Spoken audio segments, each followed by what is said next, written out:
How to install a shower urchin. You'll need a screwdriver or something that will take the screws off the shower strainer. Remove the screws using the screwdriver. Remove the shower strainer from the drain. Notice that there are notches on the shower urchin. Those are to fit around the screw wells.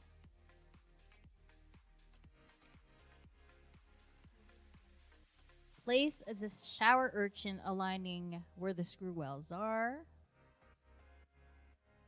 Push the shower urchin down for a snug fit. Replace the shower strainer and fasten it back with the screws using the screwdriver.